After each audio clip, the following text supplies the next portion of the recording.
आप सभी का लर्निंग अड्डा 21 में मैं पुनः एक बार हार्दिक स्वागत करता हूं। साथियों, मैं हूं संजय सिंह यादव। साथियों, आज की जो वीडियो है ये प्रश्नोत्तर के एक बहुत ही महत्वपूर्ण क्वेश्चन से जुड़ी हुई है और यहां हम लोग जानेंगे इसके लगाने का बहुत ही बेहद सरल आसान तरीका, और यह एक तरह से बहुत ही यूनिक क्वेश्चन है। साथियों, यदि आप नए हैं, अभी तक आपने हमारे चैनल को सब्सक्राइब नहीं किया तो साथियों कृपया करके चैनल को सब्सक्राइब कर लीजिएगा, वीडियो में अंत तक बने रहिएगा। चलिए हम लोग सीधा अपने क्वेश्चन पे चलते हैं। क्वेश्चन कुछ इस प्रकार से लिया गया, ए किया है बी किया है से 40% कम है यदि ए किया है में 25% की वृद्धि और बी की आय में 40% की वृद्धि होती है, तो ए और बी की संयुक्त आय में कितने प्रतिशत की वृद्धि होगी, यही आपसे पूछा जा रहा है। जब भी ऐसे क्वेश्चन पूछे जाए, आपको यहाँ दो व्यक्ति हैं ए और बी, उन्हें लिख लेना है। अब यहाँ हो रहा है कि भाई जो ए की आय है ना वो बी से 40% कम है, तो यहाँ पहले आप बी को मानेंगे। बी की आय आपने 100 मान लिया। अब इसका 40% कम है तो 100 का 40% करेंगे 40 आएगा, और 100 से 40 घटाएंगे तो 60 आएगा। यहाँ ए और बी दोनों की आय आपने बी की आपने माना, उसके सहारे आपकी ए की आय निकल गई। ये 100 है तो ये 60 है। अगर दोनों की यहाँ पे दोनों की कुल आय देखा जाए तो 160 हो रही है। अब थोड़ा आगे बढ़ते हैं। कह रहा है यदि ए की आय में 25% की वृद्धि की जाए। अब देखिए आगे क्या हो रहा है कि ए की आय को 25% बढ़ाया जा रहा है और बी की आय को कह रहा है कि 40% बढ़ाया जा रहा है। तो अब हम लोग देखते हैं कि जब इनकी ए की आय 25% बढ़ेगी तो अब बढ़ के उसकी नई आय कितना हो जाएगी। देखा जाए तो नई आय हम लोग यहाँ पर देखेंगे ए और बी का। तो देखिए दरअसल पहले की आय 60 है, अब 25 की वृद्धि हो रही है 25% की, तो 100 में 25 जोड़िएगा 125/100, तो ये 60 गुणे 125/100। और बी की देखा जाए तो पहले इसकी 100 है, अब 40 बढ़ रही है तो 100 में 40 बढ़ रही है, तो 100 में 40 जोड़ेंगे 140/100। तो ये डायरेक्ट आपकी बढ़ी हुई यानी इनकी नई आय आ गई। थोड़ा इसको सॉल्व कर लेते हैं। ये 5 बार में कटेगा, 4 बार में 4 से इसको काटेंगे तो 15 चौको 60, 15 पचे 75। देखा जाए तो यहाँ पर ए की नई आय 75 आ गई, और यहाँ पे आप देख रहे हैं 100 से 100 आपका कटेगा, तो यहाँ पे बी की नई आय आपकी 140 आ गई।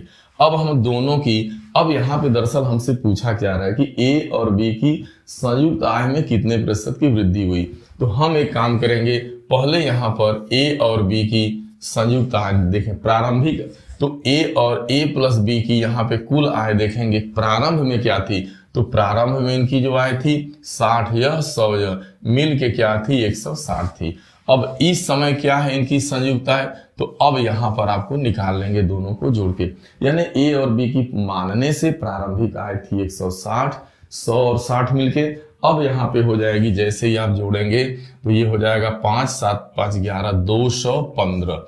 तो मान लीजिए अगर पहले इनकी आय दोनों की कुल आय 160 रही हो, अब बढ़ के 215 हो जा रही है, तो आखिरकार कितने की वृद्धि हुई, आपसे वृद्धि पूछा जा रहा है, यानी ए और बी की संयुक्त आय में प्रतिशत वृद्धि। तो आप लिख सकते हैं संयुक्त आय में आपको बताना है प्रतिशत वृद्धि। तो वृद्धि के लिए क्या करेंगे भाई, देखिए पहले क्या बाद में क्या हो जा रही है 215, पहले कितनी थी 160, और अब देखिए जब भी आप वृद्धि का प्रतिशत बताएंगे तो 160 के सापेक्ष कितने की वृद्धि हुई, तो फिर हो जाएगा अपान 160, और चूंकि प्रतिशत में बदलना है तो इंटू 100। या तो आप एक काम और कर सकते थे, आप 215 में से आप 160 को घटाते तो वृद्धि मालूम चलती कि 55 की वृद्धि हो रही है।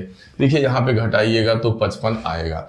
अब 55 की वृद्धि हो रही है तो भाई 55 की वृद्धि हो रही है, ठीक है, तो वृद्धि गुणे 100 करते आप, और किसके सापेक्ष भाई, तो सापेक्ष जो है प्रारंभिक ए और बी की आय, यानी 160 के सापेक्ष 55 बढ़ रहा है तो 100 के सापेक्ष क्या बढ़ेगा।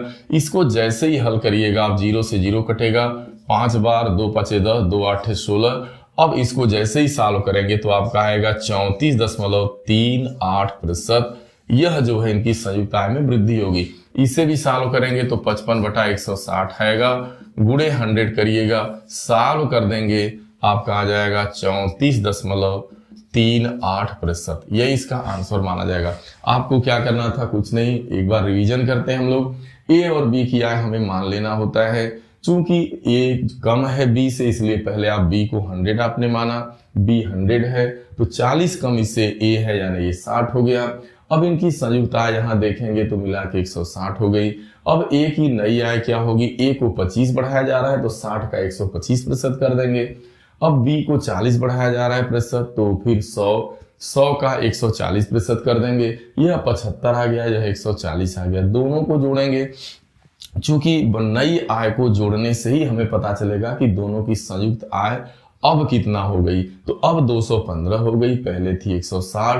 कितने का अंतर है, 15 की बढ़ोतरी, सॉरी 55% अधिक है पहले से। तो भाई बस आपको वृद्धि गुणे 100 अब बटा 160। 160 क्यों कर रहे हैं हम यहाँ, 215 क्यों नहीं कर रहे हैं, क्योंकि 160 के सापेक्ष 55 बढ़ा है, ना कि 215 के सापेक्ष 55 बढ़ा है। तो जब भी हम यहाँ पे प्रतिशत निकालते हैं तो हम सापेक्ष देखते हैं, और सापेक्ष में हमेशा हमारा मूल होता है, यानी प्रारंभिक होता है। ठीक है, तो ये चीज आपको अच्छे से समझ में आ गई। इस टाइप के क्वेश्चन आपसे पूछे जाते हैं। साथियों, मैं उम्मीद करता हूँ कि ये वीडियो आपको जरूर अच्छा लगा होगा।